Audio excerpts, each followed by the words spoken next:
तो चलिए आज के इस वीडियो में हम सीख लेते हैं कुछ नए टॉपिक्स। तो आज के इस वीडियो में हम सीखने जा रहे हैं सो डैट डैश दैट, फिर उसके बाद हम सीखेंगे एनफ डैट डैश टू, तब हम सीखेंगे टू डैट डैश टू। तो आज के इस वीडियो में आपको इन तीनों के बारे में डिटेल में सिखाया जाएगा, लेकिन इससे पहले एनफ टू और टू टू सीखने से पहले हमको सो डैट डैश दैट पर फोकस करना है। तो चलिए पहले हम सीख लेते हैं कि सो दैट सेंटेंस में कहाँ यूज किया जाता है। तो चलिए शुरुआत करते हैं इस इंटरेस्टिंग एंड नॉलेजेबल टॉपिक की। तो देखिए पहले हम सीखेंगे so that. So that dash that, पिछले वीडियो में हमने आपको सो दैट के बारे में बताया था, जिसमें सो दैट एक साथ यूज में आता था, लेकिन यहाँ पर सो का यूज अलग होगा और दैट का यूज अलग किया जाएगा। सो दैट का हिंदी होता है सो का मतलब इतना और दैट का मतलब की, यानी कि इतना की के अर्थ में हम सो दैट का यूज करते हैं। अब सवाल यहाँ पर ये उठता है कि सो दैट क्या है। तो सो दैट जो है एक एडवर्ब है। यह एडवर्ब क्लॉज ऑफ रिजल्ट और इफेक्ट के कैटेगरी में आता है। जब हम आपको क्लॉज सिखाएंगे तो वहाँ पर आपको डिटेल में बताया जाएगा कि एडवर्ब क्लॉज ऑफ इफेक्ट और रिजल्ट क्या है। लेकिन अब सवाल यहाँ पर ये उठता है कि सो दैट कहाँ यूज करते हैं। तो देखिए मेन पॉइंट यहाँ पर समझने वाली बात है। सो दैट का यूज हम दो तरह से करते हैं। पहला है पॉजिटिव एडजेक्टिव या एडवर्ब के पहले, दूसरा है किसी निगेटिव एडजेक्टिव या एडवर्ब के पहले सो का यूज करते हैं। अब सवाल यहाँ पर ये उठता है कि सो दैट अलग अलग है, तो सो कहाँ यूज करते हैं, दैट कहाँ यूज करते हैं। तो देखिए इस कंजक्शन का यूज पहले हम समझते हैं कि सो का यूज कहाँ होता है। तो अगर हम बात करें सो की, तो सो का यूज जो होता है वो पॉजिटिव एडजेक्टिव या एडवर्ब के पहले होता है, या निगेटिव एडजेक्टिव या एडवर्ब के पहले सो का यूज करते हैं। अब दैट कहाँ यूज करते हैं। दैट का यूज हम करते हैं सेंटेंस को जोड़ने में, यानी कि दूसरे सेंटेंस को जोड़ने के लिए हम दैट का यूज करते हैं। उस सेंटेंस के पहले दैट का यूज करेंगे। तो जैसा कि मैंने आपको बताया कि सो दैट का यूज किसी पॉजिटिव एडजेक्टिव या एडवर्ब के पहले होता है या किसी निगेटिव एडवर्ब या एडजेक्टिव के पहले होता है। तो पहले हम सीखते हैं पॉजिटिव एडजेक्टिव या एडवर्ब के पहले सो का यूज कैसे होता है। देखिए यहाँ पर टू मॉडिफाई एन एडजेक्टिव, यानी कि एडजेक्टिव के पहले सो का यूज करेंगे। और सेंटेंस और कैसा एडजेक्टिव, एडजेक्टिव हमारा रहेगा पॉजिटिव, पॉजिटिव एडजेक्टिव रहेगा, तब हम सो का यूज करेंगे। देखिए कैसे, यहाँ पर कुछ एग्जाम्पल्स लिखे हुए हैं। जैसे पहला एग्जाम्पल है, उसके पिता इतने अमीर हैं कि वह एक कार खरीद सकते हैं। अब यहाँ पर एक बात और ध्यान रखने वाली बात है, ये देखिए ये फर्स्ट सेंटेंस जो है हमारा ये प्रेजेंट में है। तो चलिए पहले हम इसको ट्रांसलेट करते हैं। देखिए उसके पिता इतने अमीर हैं, हिज फादर, ये हमारा सब्जेक्ट हो गया फर्स्ट सेंटेंस का। फिर इज प्रेजेंट में है, इतने अमीर। अब देखिए ये अमीर क्या है, अमीर एक एडजेक्टिव है, एडजेक्टिव के पहले इतने आया, यानी कि सो रिच। फिर आगे देखिए की आ रहा है, की, अब की के बाद ये दूसरा सेंटेंस लिखा गया है, यानी कि हमारा एक कंजक्शन है। तो यहाँ पर की का मतलब क्या होगा, दैट। तो यहाँ पर देखिए सो दैट। अब दूसरा सेंटेंस लिखिए, वह एक कार खरीद सकते हैं, he can buy a car. खरीदना की मीनिंग परचेज भी होती है। तो his father is so rich that he can buy a car. तो यहाँ पर देखिए रिच क्या है, एडजेक्टिव है, और एडजेक्टिव के पहले सो का यूज किया गया है। नेक्स्ट एग्जांपल देखिए, अर्जुन इतना बहादुर था कि वह अनेक शत्रुओं से अकेला लड़ सकता था। अब यहाँ पर यह पहला सेंटेंस जो है हमारा पास्ट में है, तो इसलिए इस वाले में कुड का यूज करेंगे। अर्जुन था है तो वाज, अर्जुन वाज इतना बहादुर, so brave, Arjun was so brave. Next that यानी कि दैट वह अनेक शत्रुओं से अकेले लड़ सकता था। दैट ही, अब यहाँ पर कुड आया, ही could fight with many enemies, और यहाँ पर होगा एलोन, एलोन का मतलब अकेले। ये देखिए, Arjun was so brave that he could fight with many enemies alone. एक बात और यहाँ पर ध्यान रखिए कि जब सो दैट का यूज होता है तो दूसरे सेंटेंस में कैन या मे का यूज किया जाता है।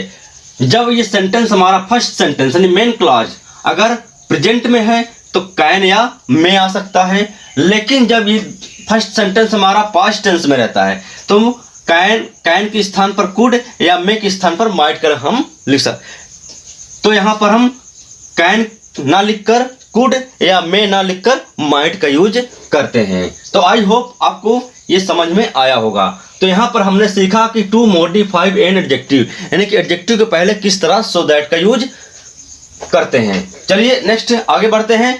टू मॉडिफाई एन एडवर्ब, अब एडवर्ब को मॉडिफाई करेगा और एडवर्ब हमारा कैसा रहेगा, पॉजिटिव रहेगा। देखिए कैसे, अब चूंकि एडवर्ब तो आपको पता है, एडवर्ब का मतलब जैसे यहाँ पर हमने कहा स्लो, स्लो क्या है, एक एडजेक्टिव है और इस स्लो में हमने जोड़ दिया एल वाई, स्लोली कर दिया, यानी कि स्लो मतलब धीमा और स्लोली मतलब धीमे से, तो स्लोली जिसमें एल वाई जुड़ा है ये हमारा एडवर्ब है। तो इस एडवर्ब के पहले हम सो का यूज कैसे करेंगे, देखिए सेंटेंस में एग्जाम्पल से समझ में आ जाएगा आपको। वह इतना जोर से बोला कि सभी उसे सुन सके। अब यहाँ पर देखिए फर्स्ट सेंटेंस और ये हो गया दूसरा सेंटेंस। तो पहले हम फर्स्ट सेंटेंस को देखते हैं, तो ये पास्ट टेंस में है। तो देखिए ही स्पोक, पास्ट इंडिफिनिट में है, सेकंड फॉर्म वर्ब का। ही स्पोक इतनी जोर से, इतनी मतलब सो, और जोर से लाउडली, लाउड क्या है, एडजेक्टिव है और लाउडली एडवर्ब है। तो एडवर्ब पहले हमने सो का यूज किया, तो यहाँ पर एडवर्ब को मॉडिफाई कर रहा है और एडवर्ब कैसा है, पॉजिटिव है। तो he spoke so loudly that, सभी उसे सुन सके। ऑल, अब क्योंकि फर्स्ट वाला सेंटेंस हमारा पास्ट में है तो इसलिए यहाँ पर कुड होगा। ऑल कुड हियर, उसे मतलब him. He spoke so loudly that all could hear him. तो यहाँ पर अब यहाँ पर बात ये होती है कि पॉजिटिव एडजेक्टिव या नेगेटिव एडजेक्टिव क्या है। तो देखिए पॉजिटिव एडजेक्टिव जैसे होता है गुड और इसका नेगेटिव एडजेक्टिव क्या होता है, बैड। इसी तरह वीक क्या है, एक नेगेटिव एडजेक्टिव है, और अगर कहा जाए ब्रेव, बहादुर, एक पॉजिटिव एडजेक्टिव है। इसी तरह एडवर्ब होता है ब्रेवली, ब्रेवली क्या है, एक पॉजिटिव एडवर्ब है। इसी तरह बैडली क्या है, एक निगेटिव एडवर्ब है। तो आई होप आपको समझ में आया होगा। चलिए अब आगे बढ़ते हैं। अब आगे के सेंटेंस में हम देखते हैं, चलिए अब देखते हैं हम कि इंग्लिश वाले सेंटेंस कैसे जोड़े जाते हैं सो दैट से। अभी तक तो हमने हिंदी सीखा, अब इंग्लिश में इसको हम सीखते हैं। आपके सामने दो सेंटेंस लिखे रहेंगे और दोनों सेंटेंस को कंबाइन करना है सो दैट से। कैसे, चलिए इसको हम सीख लेते हैं। देखिए आपके सामने दो सेंटेंस लिखे हुए हैं, अब इन दोनों सेंटेंस में हम कंबाइन कर रहे हैं सो दैट से। कैसे, देखिए तो देखिए यहाँ पर कैन लिखा हुआ है, इसका मतलब कि ये सेंटेंस हमारा दूसरा है, इसके पहले दैट का यूज करेंगे। और तो सबसे पहले हम फर्स्ट सेंटेंस को उठाते हैं, तो ही इज, और जहाँ पर भेरी है तो भेरी के स्थान पर होगा सो टाल, क्योंकि भेरी के बाद ये एडजेक्टिव लिखा हुआ है तो एडजेक्टिव के पहले सो आता है। तो ही इज सो टाल। फिर देखिए फर्स्ट सेंटेंस हमारा कंप्लीट, फिर दूसरा सेंटेंस लिखेंगे, लेकिन उससे पहले क्या करेंगे, दैट यूज करेंगे। That he can touch the fan easily. ये देखिए he is so tall that he can touch the fan easily. तो हमने सो दैट से कंबाइन कर दिया। नेक्स्ट देखिए ही प्लेड वेरी बैडली, तो यहाँ पर हो जाएगा ही प्लेड वेरी के स्थान पर सो बैडली। फिर दूसरा सेंटेंस लिखने से पहले that we lost the match,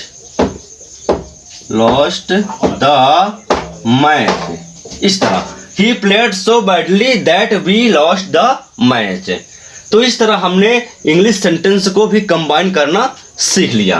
तो हमने अभी तक सीखा कि सो के बाद पॉजिटिव एडजेक्टिव या एडवर्ब का यूज किस तरह होता है। चलिए अब सीखते हैं कि सो के बाद निगेटिव एडवर्ब या एडजेक्टिव का यूज कैसे होता है। देखिए आपके सामने कुछ एग्जांपल्स लिखे हुए हैं। पहले हम सीखते हैं कि टू मॉडिफाई एंड एडजेक्टिव, और एडजेक्टिव कैसा रहेगा, निगेटिव रहेगा इस बार। तो देखिए एग्जांपल में, उसके पिता इतने कमजोर हैं कि वह चल नहीं सकते हैं। उसके पिता, हिज फादर कमजोर हैं। इज, इतने कमजोर, so weak, his father is so weak, की का मतलब दैट वह चल नहीं सकते हैं। He can not walk means चलना। His father is so weak that he can not walk. तो यहाँ पर देखिए वीक हमारा एक निगेटिव एडजेक्टिव है और इसके पहले सो का यूज किया गया है, और इसमें देखिए ये भी हमारा सेंटेंस निगेटिव है। चलिए आगे देखते हैं। मोहन इतना गरीब है कि वह फीस नहीं चुका सकता है। तो मोहन इज इतना गरीब, सो पुअर दैट मतलब कि वह फीस नहीं चुका सकता है। ही कैन नॉट पे द फीस। इस तरह Mohan is so poor that he can not पे द फीस। अगर ये सेंटेंस हमारा पास्ट में होता तो ऐसा होता कि Mohan was so poor that he, अब यहाँ पर जहाँ कैन है यहाँ पर हो जाता कुड, ही कुड नॉट पे द फीस। तो इस तरह हमने एडजेक्टिव के पहले सो का यूज कैसे होता है, और सो के बाद जो एडजेक्टिव आता है वो निगेटिव रहता है, और सेंटेंस भी हमारा निगेटिव रहता है। इन पॉइंट को आप ध्यान रखिए, क्योंकि आगे जब हम आपको पढ़ाएंगे एनफ टू या टू का यूज करना, तो वहाँ पर आपको ये पॉइंट काम में आएगा। चलिए आगे देखते हैं। टू मॉडिफाई एन एडवर्ब, और एडवर्ब कैसा रहेगा, निगेटिव रहेगा। वह इतने धीमे से बोली कि, यानी कि सी बोली, पास्ट टेंस में सी स्पोक, इतने धीमे से, so slowly, she spoke so slowly क्या है, एडवर्ब है, इसके पहले सो का use. She spoke so slowly that, हम उसे सुन नहीं सके। वी, अब चूंकि पास्ट में है तो यहाँ पर कुड आ रहा है। We could not hear her, she spoke so slowly that we could not hear her. तो इस तरह हमने अभी तक सो दैट का यूज करना सीखा। सो दैट का यूज पॉजिटिव वाले एडजेक्टिव या एडवर्ब में कैसे होता है, हमने ये पॉइंट सीखा। फिर दूसरा पॉइंट हमने ये सीखा कि सो दैट वाले सेंटेंस में निगेटिव एडवर्ब या एडजेक्टिव के पहले सो का यूज या सो दैट का यूज कैसे किया। चलिए आगे बढ़ते हैं। अब हम सीखते हैं कि पॉजिटिव वाले सेंटेंस में हम एनफ टू का यूज कैसे करते हैं। देखिए आपके सामने दो एग्जांपल्स लिखे हुए हैं, और अब इन एग्जांपल्स में हम यूज करेंगे एनफ टू। अब देखिए एनफ टू कहाँ यूज होता है, इस बात को समझिए। देखिए एनफ टू यूज होता है जब हमारा एडजेक्टिव यानी कि सो दैट का यूज वहाँ पर किया जाए जहाँ पर एडजेक्टिव या एडवर्ब पॉजिटिव में रहता है, तब वहाँ पर हम एनफ टू का यूज करते हैं। कैसे, देखिए his brother is so wise that he can solve this problem easily. तो यहाँ पर जो सेंटेंस है जो एडजेक्टिव यूज में आया है ये पॉजिटिव है, तो पॉजिटिव वाले सेंटेंस में ही हम एनफ टू का यूज करते हैं। देखिए कैसे, तो पहले हम देखते हैं, पहले सब्जेक्ट है हिज ब्रदर इज, इतना लिखने के बाद सो के बाद जो एडजेक्टिव आया हुआ है वाइज, इसको पहले लिखते हैं वाइज, फिर हम लगाते हैं यहाँ पर enough. His brother is wise enough, enough के बाद आया टू। अब टू के बाद क्या करेंगे, वर्ब का फर्स्ट फॉर्म आता है, और वर्ब क्या दूसरे वाले सेंटेंस में रहते, दूसरे वाले सेंटेंस का वर्ब चूज करेंगे। तो यहाँ पर देखिए दैट ही कैन, यह पूरा भाग यहाँ से हट जाएगा। क्यों हट जाएगा, क्योंकि दोनों का सब्जेक्ट सेम है। तो अगर सब्जेक्ट अलग अलग रहता है तो तब क्या करते हैं उसको भी मैं बताऊंगा, लेकिन पहले इसको समझिए। तो देखिए दोनों सेंटेंस का सब्जेक्ट सेम है, तो यहाँ पर दैट ही कैन, ये पूरा पार्ट यहाँ से हट जाएगा, और कैन के बाद जो वर्ब आई है यहाँ पर लिखेंगे सॉल्व दिस प्रॉब्लम इजली। देखिए his brother is wise enough to solve this problem easy, और इसका मतलब भी यही होता है जो सो दैट वाले सेंटेंस का होता है। देखिए आगे, प्रताप फॉट सो ब्रेवली, तो यहाँ पर प्रताप फॉट वर्ब आएगी, फिर आएगा हमारा एडवर्ब, तो सो के बाद एडवर्ब यहाँ पर यूज किया गया, तो यहाँ पर एडवर्ब लिखेंगे ब्रेवली, फिर आएगा एनफ टू। अब एनफ टू के बाद क्या करेंगे, जब सब्जेक्ट हमारा क्या रहेगा, जब सब्जेक्ट हमारा सेम रहेगा तो एनफ टू के बाद वर्ब आएगी, वर्ब का फर्स्ट फॉर्म आएगा। लेकिन जब सब्जेक्ट हमारा अलग अलग रहेगा तब क्या करेंगे, तो यहाँ पर देखिए इसमें सब्जेक्ट प्रताप है और इसमें क्या है, एनिमीज है, तो यहाँ पर सब्जेक्ट अलग अलग आया हुआ है। तो क्या करेंगे, तो यहाँ पर पहले टू नहीं लगाएंगे, तो एनफ के बाद हम यूज करेंगे फॉर, और फॉर के बाद अगर सब्जेक्ट नाउन है तो नाउन ही रहेगा, तो फॉर इवन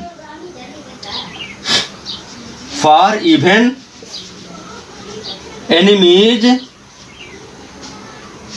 अब यहां पर देखिए फॉर इवन एनिमीज हो गया, तब लिखेंगे टू, और वर्ब का देखिए सेकंड फॉर्म है तो फर्स्ट फॉर्म बना देंगे प्रेज और हिम। इस तरह Pratap fought bravely enough for even enemies to praise him. देखिए आपके सामने दो एग्जांपल्स लिखे हुए हैं, अब इन एग्जांपल में हम यूज करेंगे टू। अब टू यूज क्यों करेंगे, क्योंकि देखिए यहाँ पर जो एडजेक्टिव आया है ये निगेटिव है, और सेंटेंस में देखिए हमारा निगेटिव है, तो निगेटिव वाले में ही हम टू का यूज करते हैं। कैसे, देखिए ही इज, सो के स्थान पर क्या करेंगे, टू लगा देंगे, too fat, he is too fat. फिर देखिए अब यहाँ पर देखिए दोनों का सब्जेक्ट क्या है, सेम है, तो जब सब्जेक्ट सेम रहता है तो ये पार्ट पूरा यहाँ से हट जाएगा और वर्ब आएगा, लेकिन वर्ब के पहले क्या आएगा, टू आएगा, टू रन फास्ट। तो देखिए सब्जेक्ट जब सेम रहता है दोनों सेंटेंस का तो टू या एनफ टू जोड़ना बेहद आसान होता है, लेकिन जब सब्जेक्ट अलग अलग होता है तो थोड़ा रूल्स चेंज हो जाता है। देखिए इस वाले में देखिए, she spoke so slowly that we could not hear him. अब यहाँ पर सी है सब्जेक्ट और इसमें वी है, तो क्या करेंगे, सी स्पोक, सो के स्थान पर करेंगे टू स्लोली, इस बार एडवर्ब है, सी स्पोक टू स्लोली। अब यहाँ पर दैट तो हट जाएगा, लेकिन यहाँ पर दैट के बाद जो सब्जेक्ट है ये डिफरेंट है, ये अलग अलग है, तो क्या करेंगे, इस सब्जेक्ट के पहले क्या कर देते हैं, फॉर लगाते हैं, और जो सब्जेक्ट हमारा रहता है इसको ऑब्जेक्टिव केस में बदल देते हैं। तो वी है तो इसका बी का ऑब्जेक्टिव केस क्या होता है, अस होता है, तो बी का यहाँ पर अस हो जाएगा। फिर क्या करेंगे, कुड नॉट यहाँ से डिलीट कर देंगे और वर्ब आएगी, तब टू आएगा, और उसके बाद वर्ब का first form hear he her. इस तरह she spoke too slowly for us to hear हर।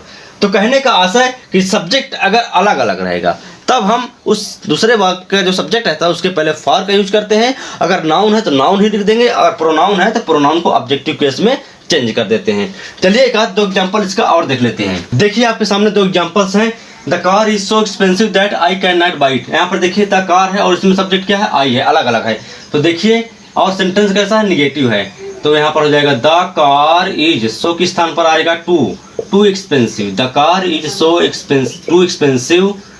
अब यहाँ पर देखिए टू एक्सपेंसिव हो गया, टू का यूज यहाँ पर किया गया है, the car is too expensive. अब देखिए यहाँ पर दैट हट जाएगा और सब्जेक्ट अलग है, तो सब्जेक्ट अलग है तो इस सब्जेक्ट के पहले क्या लिखेंगे, फॉर, और आई का क्या होता है, आई का ऑब्जेक्टिव होता है मी, तो यहाँ पर फॉर मी हो जाएगा। अब फिर आएगा टू, क्योंकि टू का यूज हमने किया, अब आएगा टू, और टू के बाद आता है वर्ब का फर्स्ट फॉर्म, तो यहाँ पर by it, two by it. इस तरह the car is too expensive for me two by it, मतलब कार मेरे लिए इतनी महंगी है कि मैं इसे खरीदने के लिए बहुत महंगी है मेरे लिए। तो यहाँ पर he worked so hard that he broke his health, तो यहाँ पर सब्जेक्ट दोनों का सेम है तो ये एकदम आसानी से बन जाएगा। तो he worked so hard, hard क्या है, निगेटिव एडवर्ब है, एडजेक्टिव है, तो यहाँ पर सो के स्थान पर टू हार्ड दैट ही, यहाँ से ये पूरा पार्ट यहाँ से हट जाएगा और आएगा टू, क्योंकि सब्जेक्ट दोनों का सेम है। तो और वर्ब का सेकंड फॉर्म है, तो यहाँ पर first form break his health. तो इस तरह हमने आज के इस वीडियो में सो दैट, टू या एनफ टू का यूज करना सीखा। तो हमने ये सीखा कि सो दैट वाला सेंटेंस अगर पॉजिटिव है तो एनफ टू का यूज कर सकते हैं, और अगर सो दैट वाला सेंटेंस अगर निगेटिव है तो वहाँ पर हम टू का यूज कर सकते हैं। जिसको हम कह सकते हैं कि सो दैट के स्थान पर एनफ टू का यूज कैसे होता है। टू वाला सेंटेंस लिखा रहेगा और आपको सो दैट यूज करना पड़ेगा।